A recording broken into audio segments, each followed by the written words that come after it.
Hi, it's Irene Weinberg, and welcome to the Grief and Rebirth Podcast.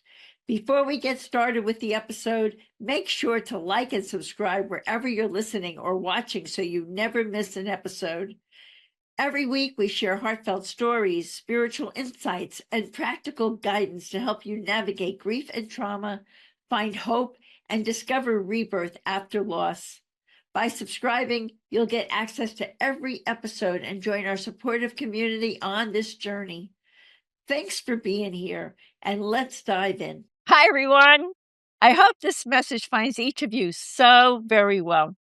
I'm speaking to you from my studio in West Orange, New Jersey, and I could not be more delighted to have the pleasure of interviewing Joseph Drumheller, whose life's work aligns with the mission of Grief and Rebirth Podcast, which is to educate, enlighten, and provide healing choices so that people can step into the greatest version of who they are, which is precisely the path to which Joseph has devoted his life.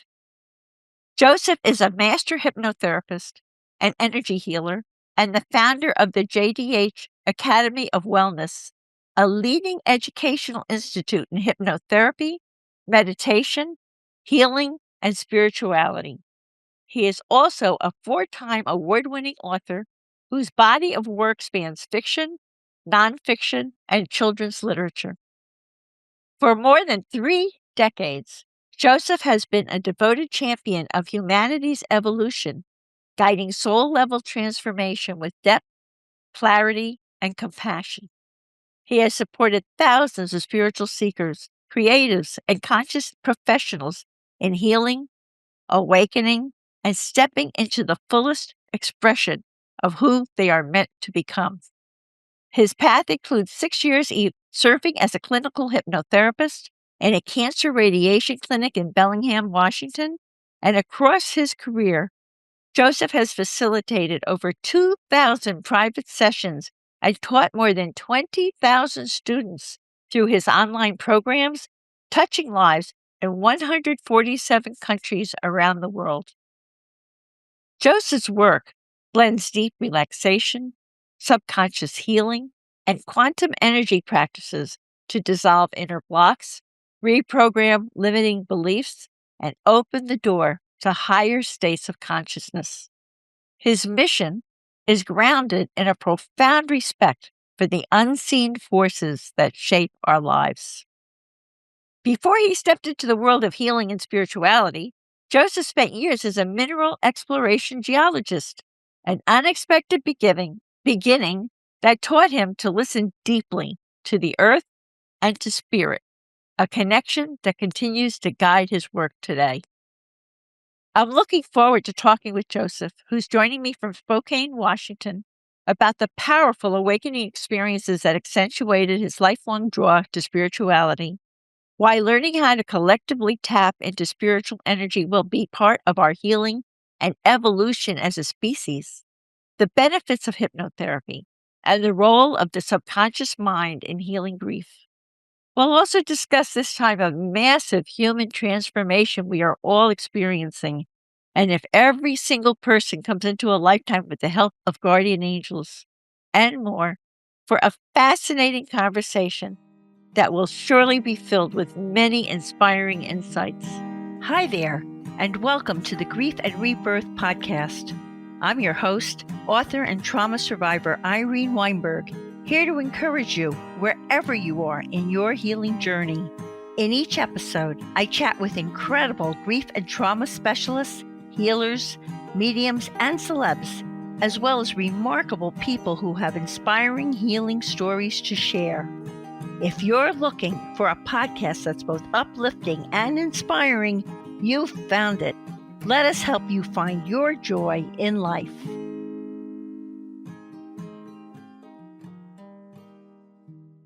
Hello, Joseph. A warm welcome to Grief It's like, and wow, that Rebirth was me. Podcast. It's like, oh my. Who is that you're talking Who is that guy? Yeah. You had a really rich life filled with helping people. Yeah, it has. It's still going.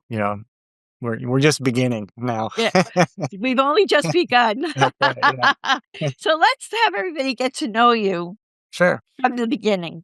So I know that you had some powerful awakening experiences, Hmm. 3, but what would you like to tell us? Because they accentuated your lifelong joy to spirituality, because you were a geologist, you didn't start out this way, but then some stuff happened, right? Yeah, well, kind of. So I would say that my spiritual life began when I was about 5 years old. And so what my dad did, he would take us out hunting and camping. And at that time, I would have what I would call Zen experiences of nature. And so Okay. I knew that everything was alive in nature, like not only the animals and the birds, but the air and the water and, the wind, everything was alive. I knew that at a very early age. And so I had this deep spiritual connection with nature at a very early age. And that led me to get a master's degree in geology and work as a geologist for a number of years. And then in 1991 was a very fateful year for me, is that I read a newsletter at a little bookstore about hypnotherapy. And when I read the newsletter, I thought, wow, that's really interesting. And then I was living in a little town in the middle of nowhere. And I said, well, I read it again. I thought, well, that's fascinating. And I read it a third time. So I got to try this. And so I went to see a hypnotherapist who lived in this little town. And as we're going into this first session, she asked me, well, why are you here? And then I said, "Well, because I read this, little newsletter, I thought it'd be pretty intriguing." And, she's quite intuitive woman. She says, "No, why are you here?" And then I stopped, I kinda went, and then I heard something come out of my mouth, but I didn't know who said it. It was like somebody else said it. And what came out of my mouth was that, "Well, I feel like I have a block to my creativity." Okay, so at that point in my life, I was in my late 20s. I had a couple kids, small kids. I was married, working jobs and stuff, just doing the regular life. And so we go into this session, with a block to my creativity. And she's taking me through this hypnotherapy session. And she stops in the middle, right, as an intuitive person that she was. And she says, "What does the word abandonment mean to you?" you know? And at that moment, I just absolutely exploded into tears. And I saw one image after another, after another, after another of times in my life where I've been abandoned. So I just have a major meltdown in front of this person I don't even know? It's like, and so I leave the session. I go out and I'm going to my car and I'm standing there thinking, it's like, I was thinking a couple things. One, okay, I felt really embarrassed because I just had this major meltdown with somebody I don't even know. And the second thing, I realized that, hey, I just stumbled onto some very powerful medicine and I don't know what this is, but I am hooked. And so after I that, love how you call it medicine. oh, it is. Well, it's like, spiritual medicine.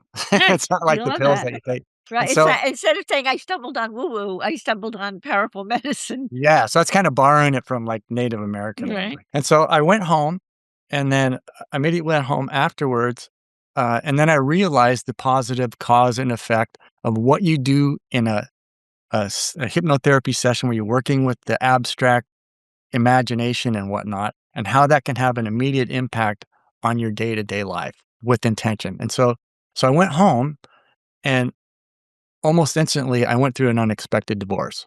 Boom. So, okay, I'm out of the house, like, that weekend, totally unexpected. I was later to not only lose my job, but I would later, through that divorce, would lose my children essentially Oh because my god. yeah. And then I was working, so I was going back to this woman like every 2 weeks or so, and all this like stuff was happening, on the inside. And then I was working a job for the county there. I got politicked out of that job, so I lost my job. So here I am. I've lost my wife, my kids. I've lost my job, and then I wasn't making any money, so I had to leave this town I was living in and move back to my hometown because I was broke. And so I essentially had to leave my friends behind. So I left my wife, my kids, my job, and my friends, and went back home with my tail between my legs to try and figure life out. And so in the process, this is like a 3-year period of awakening. So I'm having all these like mystical experiences during this time. I'm going back to this woman, realizing uh, later that these would be called like Kundalini experiences. And so it's really surreal stuff. I didn't know what was Just briefly, could you just describe for people what's a Kundalini experience in case someone doesn't know a about Kundalini experience is when your life force energy gets awakened in your body. And so normally you'll feel the energy release at the base of your spine. It will go up through your spine and come out the top of your head. Now, everyone, it's for different. But what is happening is that the life force energy is being activated in your body and in your energy field. And so that's going to have a tremendous, because the way we're designed as people, how we experience life and what we experience life as is a reflection of what's going on inside of us, good, bad, or indifferent. And so when you go through a Kundalini or a major awakening experience, it's going to have a major impact on your external life. It's going to ripple it out, and what you get reflected back to you is going to be different than what it was before. So that's why sometimes when people go through a spiritual awakening experience, they may have to let go of some things. And for me, at the first one, it was my marriage, So I go back, I'm having these Kundalini experiences and whatever. And at that time, I started playing bass guitar and I got in a band. Good for you. I started writing. I started painting, and some of my paintings ended up on the walls of galleries in New York City. And so I realized after about 3 years, thinking back on that first session, my intention was I wanted to release a block to my creativity. Well, that happened. I just had to let go of everything that was in the way, which just happened to be everything. So, so that was transformation. yeah. And then at that time, I got certified in hypnotherapy. At that time, that was in 1991, which I had no idea that was going to be a major turning point in my life. And then, so that was my first kind of awakening experience. It was pretty major. Yeah, I'd say so. Very impactful. Right. So, and then go ahead. Oh, so then there's another one. So, so then I kind of played around with hypnotherapy for about 10 years or so, just using it on myself, my friends, and my family. I was kind of really interested in more using it on myself. I'd go into these healing experiences. I noticed when I take people through these healing experiences that I would experience healing also. So it's like, this is great. So I was doing these free sessions, trading with people, kind of on the back, more interested in me. That kind of sounds selfish, but interested in my healing as much as I was in theirs. It's not selfish. If you don't heal yourself, how can you help other people? Yeah. So I had kind of had that incentive. And then I ended up moving to Bellingham in 2002. And I was reading this little marketing book. They had these little marketing books called Guerrilla Marketing. I thought, well, so I hadn't really done my hypnotherapy. I thought, well, I'm going to do it in Bellingham. So I just give it a try, as kind of get out there and do it with clients more. So I was reading this little book called Guerrilla Marketing. It says, well, if you want to market yourself, you should volunteer and do this. So I said, okay, well, I'll volunteer at the hospital, So I just went to the hospital. I said, I'm going to volunteer. I'm new to this town. I just want to meet people. I thought I'd be carrying trays to patients or helping people, with their wheelchairs or whatever, just to get out there. And I went into the volunteer office and they immediately sent me over to the cancer clinic and wanted me to do hypnotherapy through their wellness program. Wow. I didn't. Yeah. So boom, all of a sudden, I'm not only doing hypnotherapy, but because I'm kind of, and even though I've been doing it for 10 years, I feel like I was kind of new at it, And so all of a sudden, boom, I'm in the cancer unit, and it's just like, this is full on big time. This is like high level healing we're working on. So over that period, I was becoming more adept and becoming a good hypnotherapist. And then in 2009, I think it was, I always felt like I understand the subconscious now. I'm getting how it works. I'm actually seeing like some incredible results with people in the cancer units. Like that's a whole nother story. Yeah. Fantastic. And then I had these, I always had this thing in the back of my mind. I'd hear like this stuff like spiritual awakenings or connecting to the divine or whatever you call it. I always knew that I didn't have that experience, and I wanted to have it because it was just something that I yearned for, because I worked in hypnotherapy in the subconscious, but I just felt like there's this whole other level that I couldn't go to, and I didn't know how to do it. I had no clue. And so my wife at the time, I was married to a woman from England. She comes home one day with these books and DVDs of this place called Oneness University in India. So wait a minute, I just have to clear this up. You divorced one wife and now you got a new wife. Or this is okay. So the second one is from England. Okay. And she was a massage therapist. And so we had So now you found someone more in tune with more, who you were. more attuned with where I was at that stage in my life. Right. So she brings home this materials from this place called Oneness University in India. And so they said they had this through their history, they had developed this phenomenon called the oneness blessing, which is essentially hands-on healing. They place their hands on your head, and then, then they claim that you go through a neurobiological shift in your brain that would open you up to divine energy. Wow. Yeah. So I thought, okay, first time I heard that, I thought, okay, this is a cult and you want to stay away from these people. But then I kept watching their books and their DVDs and whatnot. And I thought, these people that they're interviewing, first of all, this place is huge. It has 3 campuses. It's like a university. It's big, and so I'm going, okay, well, there must be something legit to it. And then I see all these people they're interviewing, and they're like regular people, and even like a few famous people thrown in there. So they have some credibility and stuff. And so this could be a long story, so cut me off because I'll there's cut you off. so much happened. So in any case, so that I thought, okay, I'm gonna go try this out. And I was working as a geologist in where was I working? I was working in northern Canada by the Arctic Ocean, and I had some time off, so I was gonna go to this oneness university to experience their oneness Diksha.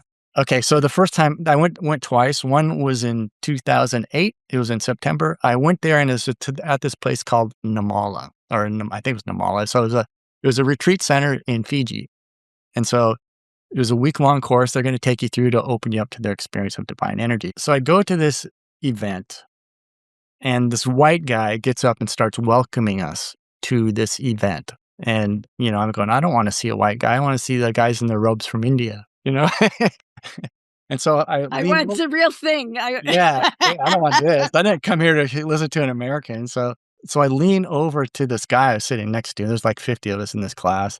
I said, who is that guy? He said, oh, that's Tony Robbins. And so I didn't know who Tony Robbins was, but this was his facility that it was at. And so, if you love, hate, or whatever about Tony Robbins, this isn't about Tony Robbins, but there was a period of time where Oneness University and Tony Robbins crossed paths. And they had courses at his facility. So there's these 2 major global energies coming into one spot at one time. And I just happened to be there when it happened. So I went through. So whatever they said they were going to offer to awaken you to spiritual energies, they delivered in spades. So I went through like 1 week of solid and one mystical experience after another, after another, after another. And then I saw a picture of me at the end of that week at the celebration dinner, and I was wasted. I was so exhausted because it's like a spiritual boot camp. It's like I couldn't believe the stuff that was happening. And that's like, I wrote it's in the book that you talked about some of that. So in any case, so I go home after that, and I'm still working as a geologist, but I could feel that my lower 3 chakras had been blown open, and they were just wide open. I didn't know what else to call it, and I didn't know what was happening. And so I didn't do anything. I just was aware of it, and went back to work and just kind of lived my life. And so then I said, well, I'd like to go back again. So I went back again in March. This time I went all the way to their campus in India. And so Wow.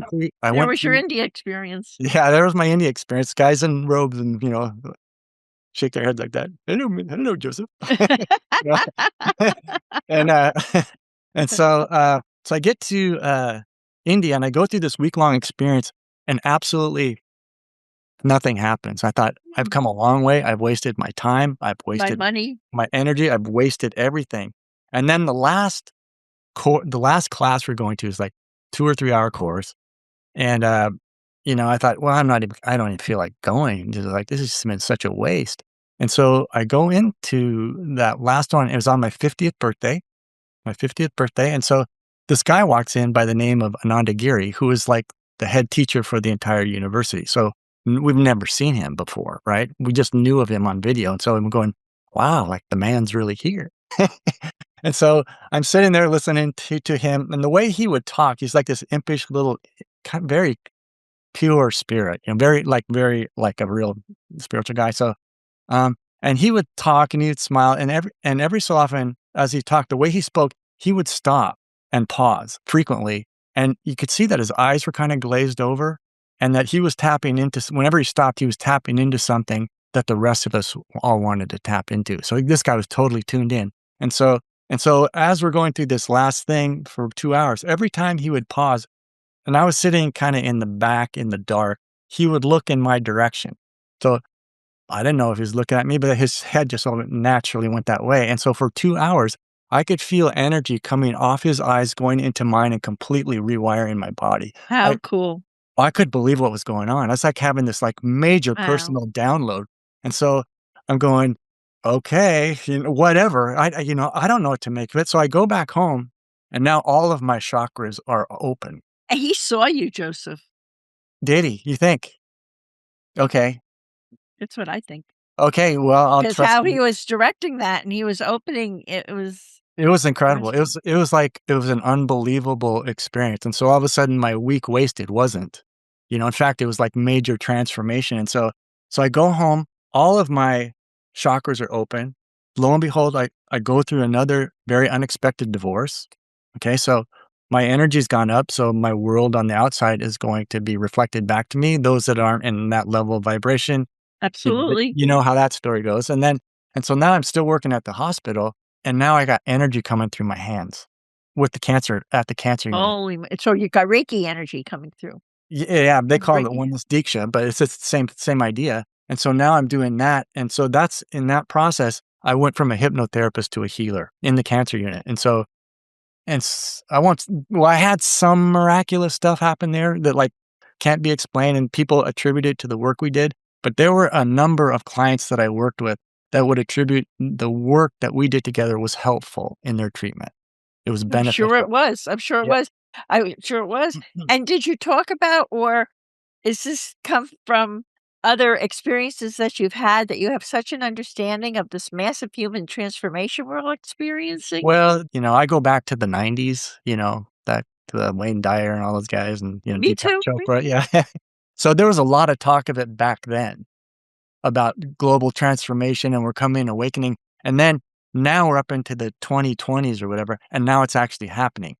So what they talked about was actually, they weren't kidding, and so I've listened to mystics and stuff saying that, the 2020s are going to be the pivotal generation. This is it. So, going to hit the fan this decade, and the awakening's going to start to happen. Now, I don't know, none of us know how that's going to work out, but we do all know that the chaos is here.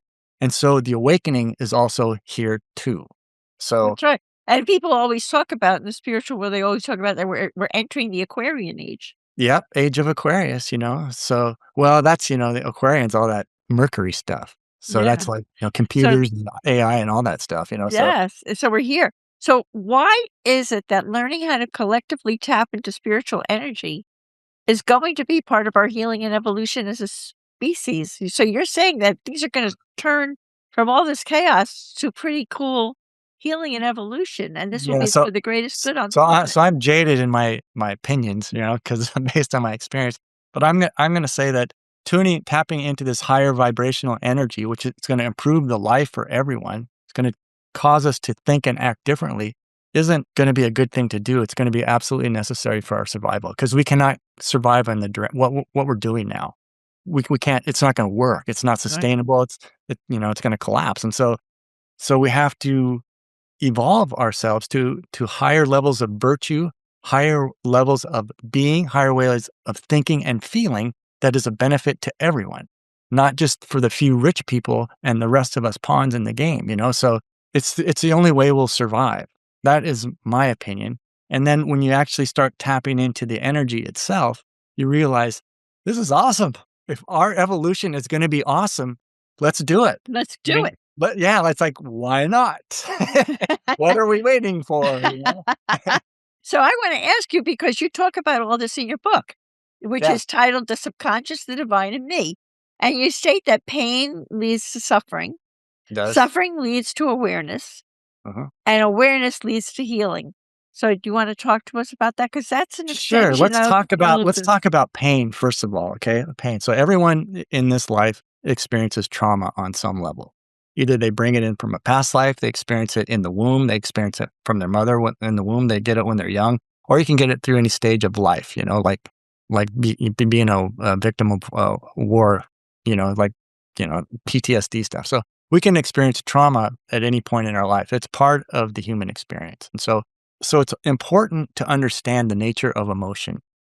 Okay, so emotions are born to be experienced. That's it. That's all they're born to do. That's part of the human experience. Part of it's emotional, and emotions are born to be experienced. Okay, so Would you uh, say emotions are signposts when you for different things that are going on inside a person, or absolutely. indicators? Yeah, absolutely. Good, bad, or indifferent. If it Right. feel good, you want to go that way. If they feel bad, you don't want to go that way. So, Right, and so, right. but there's no avoiding unpleasant emotions. So it's part of the human experience. All of the emotions are part of the human experience, the good, bad, the difficult.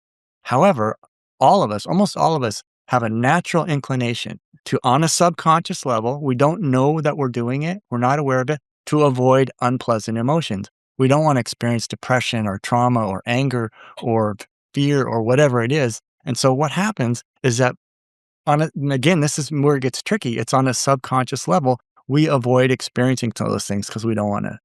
So we're not consciously aware of it. We just don't want to do it. So when that happens, these emotions get stuffed or suppressed into the subconscious mind. So they're still living creatures. All they want to do is to be experienced. Okay, so we got these feelings inside of us that want to be experienced. So what will happen is that these living little creatures will start to create situations and scenarios in our lives where they can be experienced. Okay, so we got fear inside of us. So we're going to bring up a fearful experience that we can experience to feel the feeling. So when these emotions are experienced, they can recycle back into the ether because they'll just of the universe or the quantum energy field.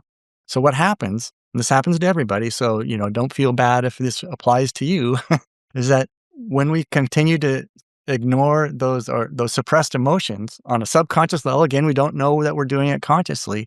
What we'll start to see are repeating patterns of the same pain over and over and over again. And everybody has those. So if you think you have some subconsciously suppressed or stuffed emotion in your subconscious, it's creating difficulties in your life, then look for repeating patterns of pain. So you're leading to awareness, right? Yeah. So when you start to become aware of your repeating patterns of pain, then you're stepping into the arena of awareness. Okay. Hey, wait a minute, this is happening over and over again. So I got divorced.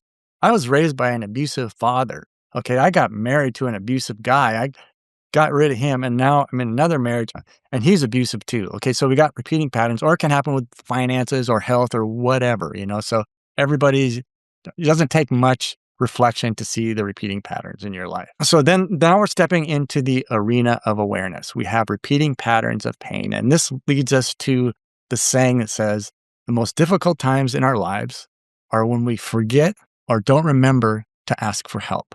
Okay, so when we're not feeling good, that's a time we need to ask for help. Okay, so this is where we can go to a lot of different types of healers or, people to help you through the process. So for my expertise is I will take you into a relaxed state, to a meditative state. And when you go into that meditative state, this thing called the critical faculty of the mind between the conscious and the subconscious mind, this little barrier will let down. And so when you go into a relaxed state, in a peacefully relaxed state, your subconscious mind will open up. And then you have access to these suppressed emotions, which are many, many, many techniques where you can release these emotions. And that's what we call healing. So that's where we get into the healing.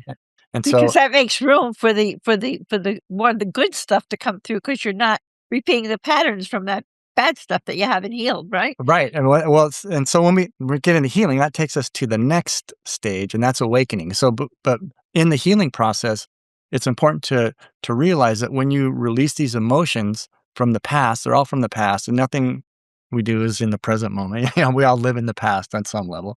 And then when we release those repeating patterns will stop, and that's called healing. Or those repeating patterns will be less in their intensity and occur at greater distances of time. The frequency will be less. Well, actually, and then you can identify it because now you're learning, oh, here it comes again. Yep.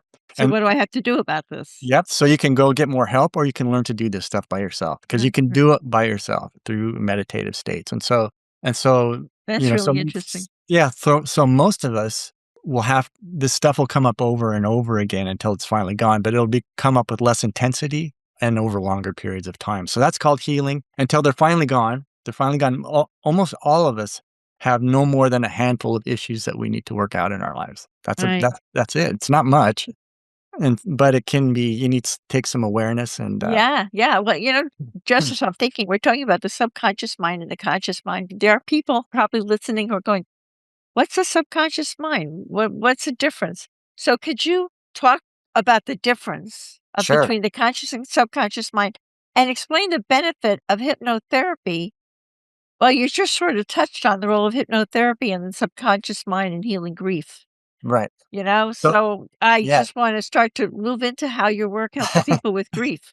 So first of all, the conscious mind, that's our cognitive mind, it's our thinking mind. That's what we think with. This is very active part of our mind. It's Very really busy. too busy, so it's really overdeveloped in the last, especially since the Industrial Revolution and stuff.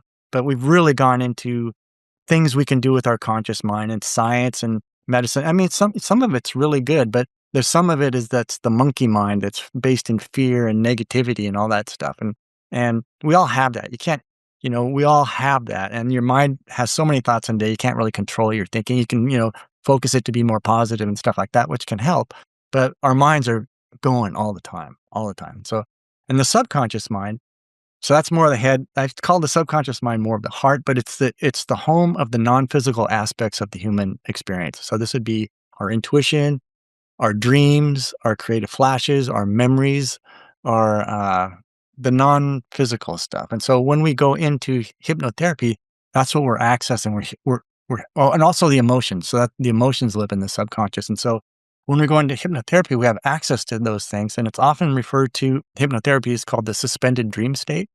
So what you're doing is you're going into this dream-like state of mind that you can open up and sustain for like up to an hour or so.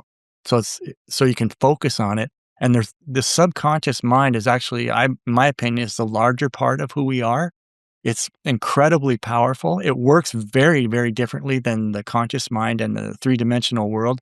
And this is the part of our human psyche that we're going to be in the future. We're going to be in the evolution of developing this part of us because we haven't even touched the surface yet. We're barely scratching the surface of what this part of us can do. So in my opinion, our evolution as a species is going to learn to tap into the non-physical aspects of our being and use That's it. so cool.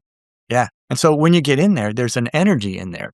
You can align to this thing called divine energy or spiritual quantum energy or whatever else you want to call it. And this energy, this higher energy resonates at a very high frequency. We're just beginning to tap into, and it operates at very, very high levels of integrity. So in order to optimize this energy, we have to be there at those higher levels. So so greed and all that stuff or selfishness or it ain't going to fly. It's not going to work. So we have to go into this energy that is the benefit for all to access higher states. And so we're going to live from a place of compassion or forgiveness or self-acceptance or gratitude.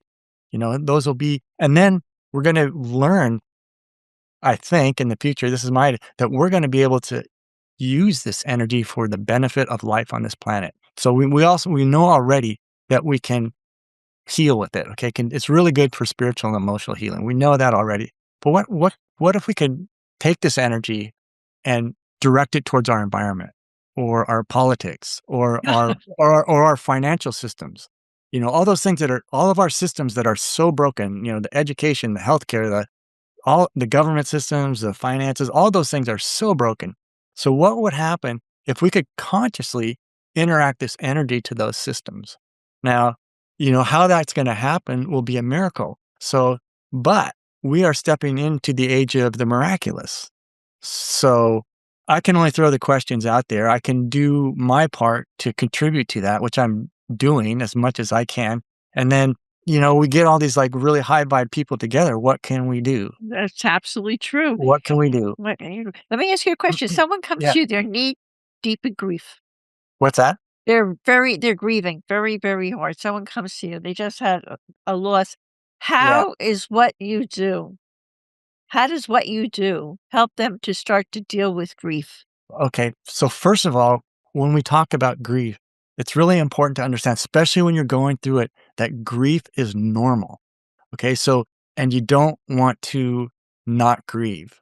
And there's going to be tons of emotions that come up during the grieving process. And so you want to step into those emotions and experience them so they dissipate into the ether. Now, there's going to be like depression and anger and, all of those emotions that come up and you think you're done grieving and then another wave comes up again, and it goes on for who knows how long. It could go for, depending how close you are to someone, it could go on for years, 2 or 3 years, and that's normal.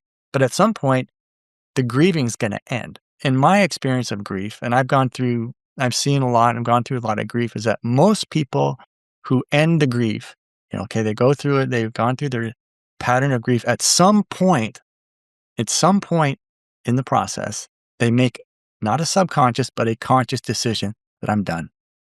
Okay, I've done this. I'm done. And then your grieving's over.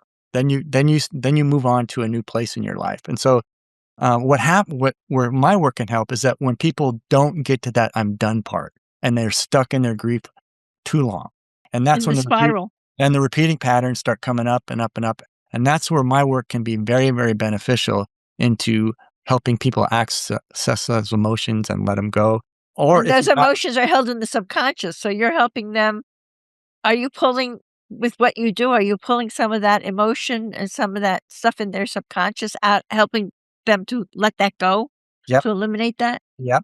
Or if they're actually in the grieving cycle itself, the normal natural part, you can accelerate the grieving process by Okay. taking them into those emotions and helping them experience them. I know this is going to be painful, but you need to do this. You need to be sad. You need to be depressed. You need to be angry. You need to be whatever, emotions are part of the grieving process. You need to do those things. You don't want to dwell on them. You want to experience them so they can cycle through, and so you can be free, you know. Well, So I would say that when people work with you, another good part of that is you're very safe feeling. You feel like a safe hammock so that well, because when you're exposing a lot to hypnotherapy, I would think some people would be embarrassed, but by what might come up where with you, it feels like safe. yeah, You've probably heard it all. obviously, the kind of work that I do, or anybody that does the kind of work that I do, the foundation of the success of that work is in trust, and you have to live up to your trustworthiness. That's right. There's another thing I wanna ask you, because you say that every single person comes into a lifetime with the help of guardian angels. Oh, You wanna tell them what that looks like, what that is, and how well, many they've got in a lifetime? it's different for everyone. So what I can do in my sessions is that I can take people into calling in their guardian angels. And so they may see somebody come in or feel somebody. It can be like someone like a Buddha or Jesus or whatever. It can be an ancestor. It can be an animal or a color or a shape or whatever. And then when they go through those experiences, a lot of people are readily accessible to those. So they just come right in. So, oh, yeah, there's my guide. And then when we call those in, I ask them to help in the healing session because those guides are real.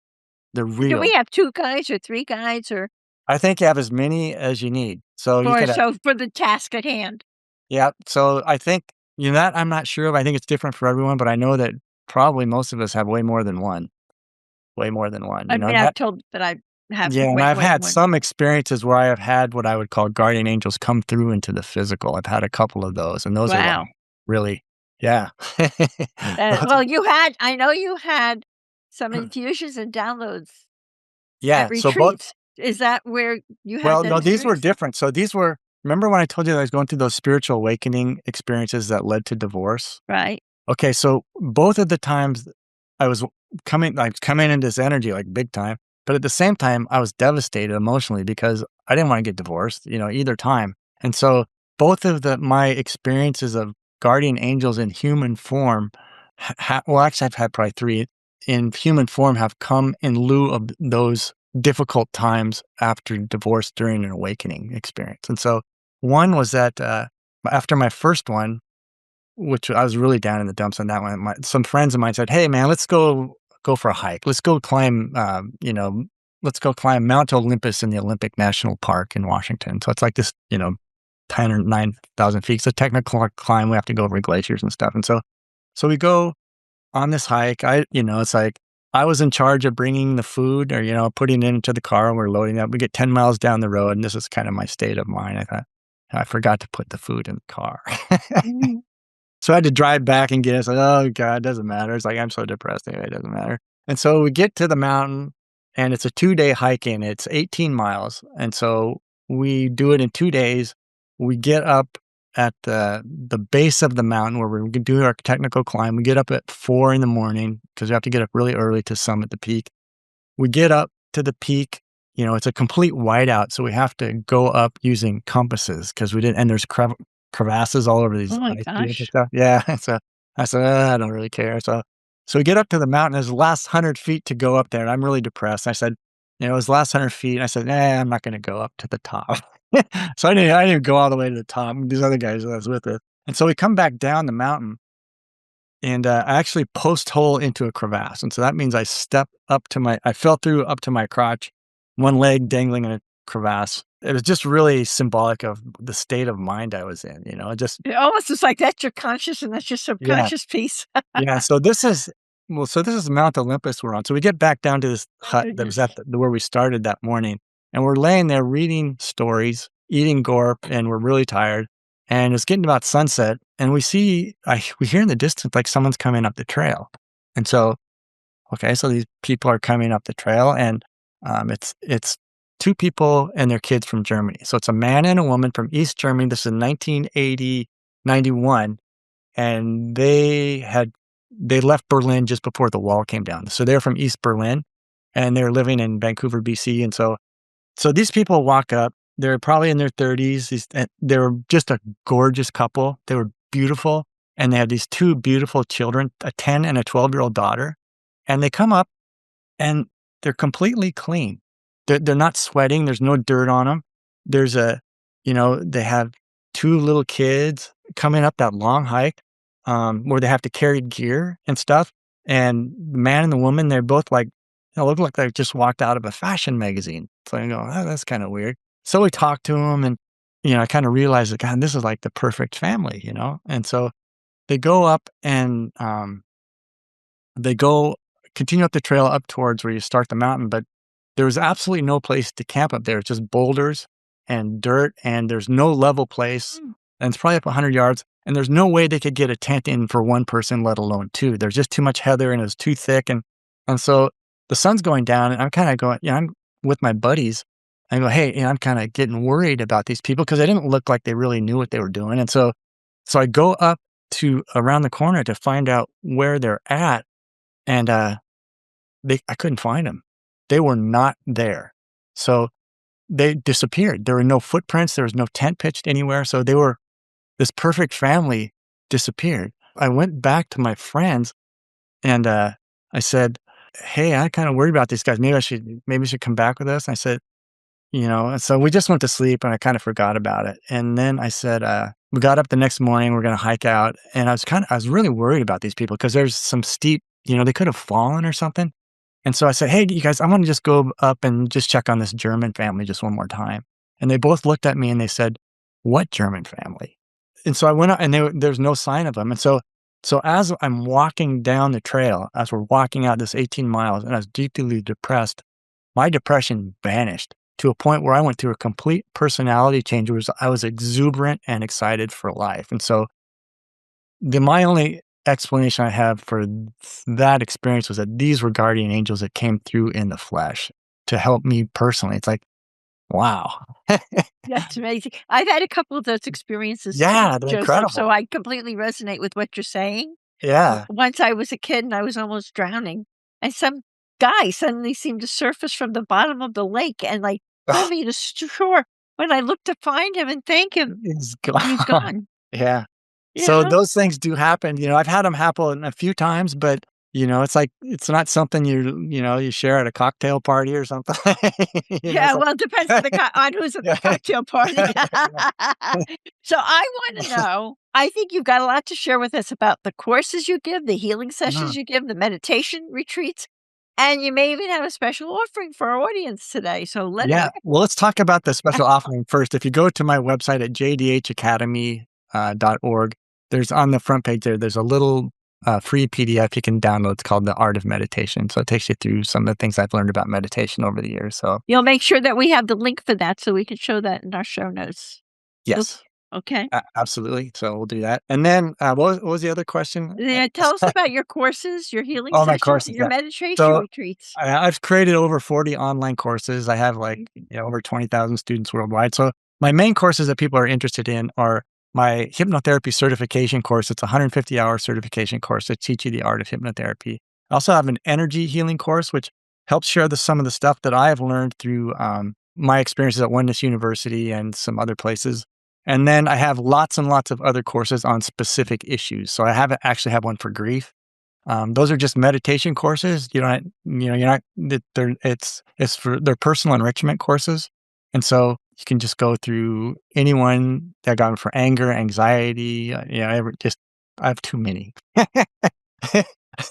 You're a busy fella. Well, I did that for a while. So in any case, those are on my website too. You can go to my website and they'll have the different courses. You can just click around. And what about the healing sessions? Do people? Oh, healing sessions. Yeah. So I do private healing sessions to tap you into the healing power of your own subconscious mind. I can do those on Zoom or in person, either way, and they're just as effective either way. And usually for most people to get the maximum. So the first one, you're going to get introduced to how your internal process works. So the first one is kind of an introduction to how your process works.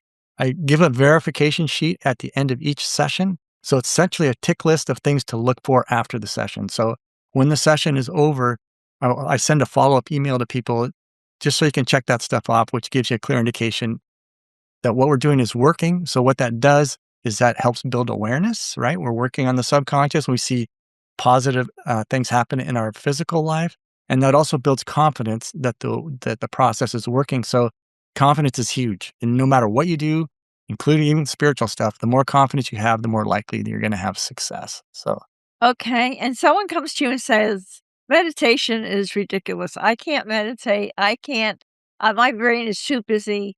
Da, da, da, da, da. And you have actual meditation retreats. So do people like that come to you and you teach them how to get rid of all that busyness over there? People like that don't come to me. So they're self-screening. So the people who come to me are interested in meditation, and maybe they don't know what it is, or they want to learn more about it, or they want to take their own healing process for. Those are the people that come see, and those are the people that I can help. And then it's for people that have no experience, or it can be for people who are on a high level, like people that I've trained and stuff that want to take the awakening process further of learning how to use this energy. So when you clean out and clear out your subconscious through healing, it's not really systematic, but then that's when the subconscious is open to access this higher levels of energy. So it's really exciting. Yeah. Yeah. So healing and awakening go hand in hand. You can't do one without the other. They're both integrated. Okay. And then are your meditation retreats at a location? No, I do most of those online right now. So they usually last about 90 minutes. And some of them are for healing and some of them are for awakening. It just depends on what you want to do. So, okay. And sometimes I'll collaborate with people sometimes also. Okay. So you're hitting a lot. You're getting to a lot of people. You're helping a lot of people to heal. So why is it important for each of us to focus on healing in this lifetime? All right, I'm grieving. I have this stuff. We've talked about so my subconscious has some stuff. Yeah. So why would you encourage people who are listening to this to do their work? You explore and tap into those higher realms of consciousness and do their healing work. Very simple. It's to improve the quality of life. That's it. It's to experience more joy, more connection to other people. So that's so huge. It's one of our problems with technology. It's made us increasingly isolated. And so hopefully part of our evolution as a species is going to help us reconnect, because technology has taken a lot away from us. It's given us a lot, but it's taken a lot away also. And so, so being more joyful, being more connected, feeling like you have purpose in life and discovering what that purpose is and to live your life fully, That's fabulous. And speaking of being more joyful, what's your tip for finding joy in life? Well, if you're grieving, to realize that grieving is part of the process, but in that process, do what you love to do. Do it, whatever it is, do what you love to do. Whether it's outdoors or indoors with people, I highly recommend that do what you love to do with other people. And allow yourself to feel the joy in that. Absolutely. Because some people close it off. Because well, we want to open that up. That's part of the whole gig. So the higher vibration is a very joyful place to be. And I could not agree more, Joseph. Yeah. In closing, I want to express to you my heartfelt gratitude for the profound impact you've had on thousands of seekers, creatives, and conscious professionals. Your guidance has helped so many dissolve inner barriers, remember who they truly are, and step boldly into the fullest expression of their purpose. I want to thank you for being a steadfast champion of humanity's evolution. offering soul level transformation with such depth, clarity, and big time comes off of you compassion. And I really wish you abundant blessings. Thank you for this. Thank you. I'm just a joy to be here. Thank So- you so much. To be, as I like to say, to be continued. Okay. But it never ends. It never ends. It never ends. Yeah. Thanks for tuning in to Grief and Rebirth. Remember, you can dive deeper into everything we've discussed by checking out the show notes and all past episodes at ireneweinberg.com. Don't forget to follow us on social media at Irene S. Weinberg on Instagram, Facebook, TikTok, and wherever you love to hang out online. Plus, we're on YouTube, so be sure to subscribe and never miss a video. For those of you listening, you'll find links to my 2 books, Good to the Last Drop and They Serve Bagels in Heaven, in the show notes. And if you're watching on YouTube, you can see those books listed right above, so don't miss out. And here comes a special treat. If you sign up for Audible as a first-time user using my link, which you can find in the show notes, you can get They Serve Bagels in Heaven for free. And finally, people often ask me what I read, what I use, and what I recommend for healing and self-care. So I've carefully curated a compilation of those items to share with you. You can head over to kit.co/Grief and Rebirth to check them out. And to my cherished Grief and Rebirth podcast fans, stay tuned and see you again soon. Until next time, many blessings.